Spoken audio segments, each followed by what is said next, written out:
विपक्ष क्या कहे, हमारे प्रतिद्वंदी पंचायत में एक मैसेज देने का कोशिश कर रहे हैं कि मैंने डीएम को खरीद लिया है, मैंने बीडीओ को खरीद लिया है, मैंने सॉफ्टवेयर इंजीनियर को खरीद लिया है। वोट कहीं डालिएगा, वोट लेकिन वो हमको ही जाएगा। लेकिन उनको पता होना चाहिए, इस जिला पदाधिकारी महोदय के, ईमानदार जिला पदाधिकारी के महोदय के रहते हुए परिंदा भी पर नहीं मार सकता। बिहार में पंचायत चुनाव में परिवर्तन की बयार बही हुई है।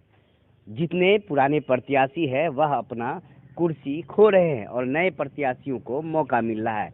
अभी हम जोतेली पंचायत में हैं और यहाँ पर मुखिया जी का दरवाजा है और पोस्टरों की भरमार लगी हुई है। ढोलक छाप इनका चुनाव चिन्ह है और सिकंदर अंसारी इनके पति हैं, उनकी वाइफ है अफसाना बेगम और इनका चुनाव चिन्ह है ढोलक छाप। मुखिया चुने व्यापारी को नहीं, दयालु चुने अहंकारी को नहीं, 2 लाइन की शायरी है, इसमें बहुत चीज छुपा हुआ है। बहरहाल हम यहाँ के जो मुखिया प्रत्याशी के पति हैं इनसे बात करेंगे और जानेंगे कि आपके पंचायत में आखिर मुद्दा क्या रहेगा, चुनाव का मुद्दा इस बार क्या होने जा रहा है। मेरे यहाँ तो सबसे बड़ा मुद्दा भ्रष्टाचार है। विगत 5 वर्षों में निवर्तमान मुखिया के द्वारा जो भ्रष्टाचार के द्वारा धन अर्जित की गई है, उसको लेकर जनता में काफ़ी आक्रोश है। एक जनता में जो आक्रोश है वो वोट के रूप में तब्दील होगा। यही मेरा जनता से भी अपील है, भ्रष्टाचारी को हटावे। मेरा सबसे पहला चीज़ है मुखिया चुने व्यापारी को नहीं। विगत 5 वर्षों में उन्होंने सिर्फ व्यापार किया है। सरकार के द्वारा भेजी गई राशि का दुरुपयोग किया गया है और वो अहंकार में जी रहे हैं। इस चुनाव में वर्तमान में धन बल के बल पर अपने कुछ गुंडे तत्व के जो कार्यकर्ता हैं उनके द्वारा दंगा फसाद, मीट दारू के बल पर, पैसे के बल पर डरा और धमका करके वोट अर्जित करके पुनः 5 साल पंचायत को लूटने के लिए वो तैयार हैं। इसी मुद्दे को लेकर के मैं फिर पुनः मैदान में आया हूं कि व्यापारी को नहीं चुने, दयालु को चुने, अहंकारी को नहीं चुने। भ्रष्टाचार मुद्दा रहेगा। आपने काफ़ी इल्ज़ाम लगा दिए हैं मुखिया जी पर, यहाँ के जो वर्तमान मुखिया है। भ्रष्टाचार कहाँ, कैसे, कब हुआ, कुछ बता पाएंगे? जी, इसको लेकर के मेरे द्वारा तो नहीं, यहाँ की आवाम के द्वारा मुख्यमंत्री से लेकर प्रखंड तक फरियाद लेकर के यहाँ की आवाम गई, जांच भी हुई, परंतु अब तक उस पर किसी तरह की कोई कार्रवाई नहीं हुई है। और मुझे जिला पदाधिकारी महोदय से उम्मीद है आने वाले समय में वो जरूर कार्रवाई करेंगे। अभी चुनाव का माहौल है इसलिए कार्रवाई नहीं कर पाए होंगे। और हमारे जिला पदाधिकारी महोदय इतने ईमानदार हैं, उसका तो जनता में काफ़ी नाम है और ईश्वर ने चाहा तो जल्द उस पर कार्रवाई भ्रष्टाचार को लेकर के होगी। एक बात सामने आ रही थी, आप पहले मुखिया रहे हैं क्या? पूर्व मुखिया, कई लोग बोल रहे थे कि पूर्व मुखिया थे, तो आपने भी तो घोटाला किया होगा। मैंने बाढ़ के टाइम में जब पूरी जनता परेशान थी 2007 के बाढ़ में, बीडीओ साहब, जिला पदाधिकारी महोदय और अनुमंडल पदाधिकारी के द्वारा जो भी राशि पंचायत को दी गई थी, मैंने हर घर को अक्षरशः एक एक पाई बगैर किसी भेदभाव के, वैसे बगैर किसी दुर्भावना से ग्रसित होकर के सबों के घर में वो सरकार के द्वारा भेजी गई राशि और अन्न को पहुंचाने का काम मैंने किया। ये आप जाकर के पता भी कर सकते हैं। कोई ये नहीं कहने के लिए मिलेगा कि एक पैसे का भी उसमें कोई लेन देन उन्होंने किया है। आरोप तो आप पे भी लगते होंगे, जब आप मुखिया थे। जी, योजनाओं में घोटाला करने का या ऐसा कुछ आरोप तो लगा होगा कुछ न कुछ तो। बाढ़ के टाइम में भी मेरे ऊपर आरोप लगाया गया था विपक्षियों के द्वारा।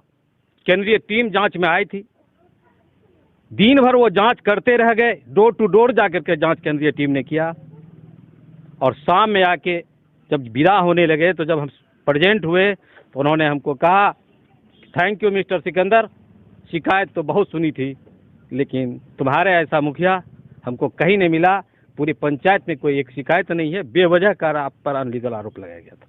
सिंगल एक ही आरोप था। आप अगर मुखिया बन जाते हैं तो क्या दिमाग में चल रहा है, क्या कुछ चल रहा है कि कितना योजना धरातल पे है अभी? जैसे पशु शेड का योजना होता है, सोख्ता का योजना होता है, और प्रधानमंत्री आवास योजना है, मनरेगा का योजना, बहुत सारे ऐसी योजनाएं हैं जो मुखिया के मत्थे जड़ा गया है, मुखिया उसके अध्यक्ष होते हैं। तो क्या करना है आगे जब मुखिया बन जाते हैं, तो कैसे काम करना है, कुछ है माइंड में? सबसे मनरेगा के तहत पशु शेड की निर्माण बिहार सरकार के द्वारा कराई जा रही है। उसमें बड़े पैमाने पर लूट खसोट हो रहा है। जियो टैगिंग के नाम पर ही पहले 2000 रुपये ले लेता है, इसको हम बंद करवाएंगे। उसके बाद 20,000 रुपया जमा कीजिए, उसके बाद बनेगा, इसको हम बंद कराएंगे। बगैर भ्रष्टाचार मुक्त पशु शेड का निर्माण कराएंगे। जो राशि सरकार के द्वारा भेजी दी जा रही है उसको अक्षरशः उस पशु शेड में लगवाने का हम कार्य करेंगे।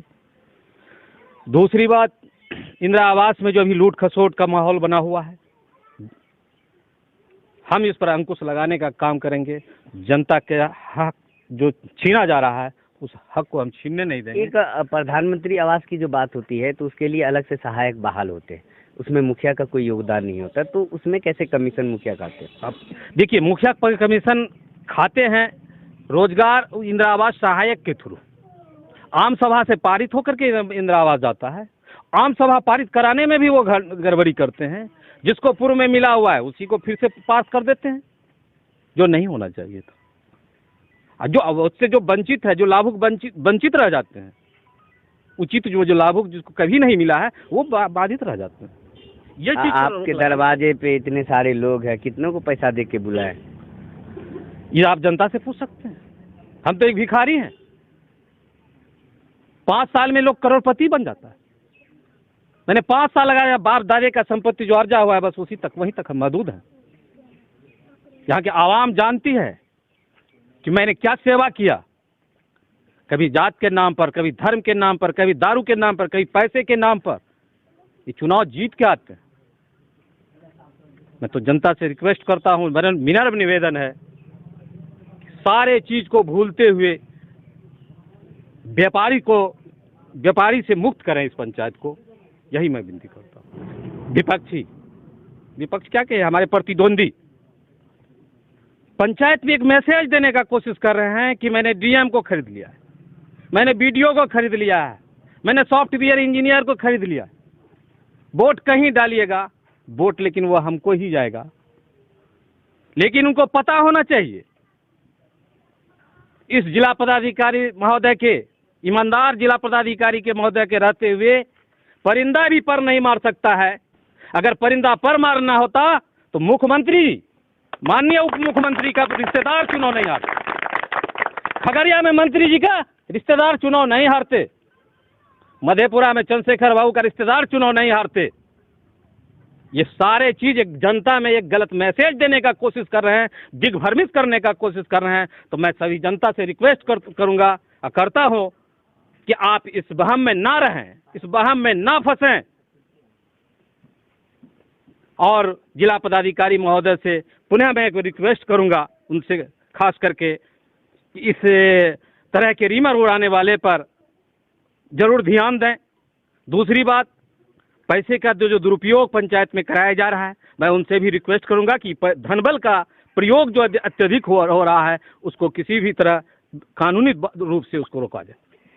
देखिए, ये थे हमारे साथ जोतैली पंचायत में थे और इनकी पत्नी मुखिया से चुनाव लड़ रही है।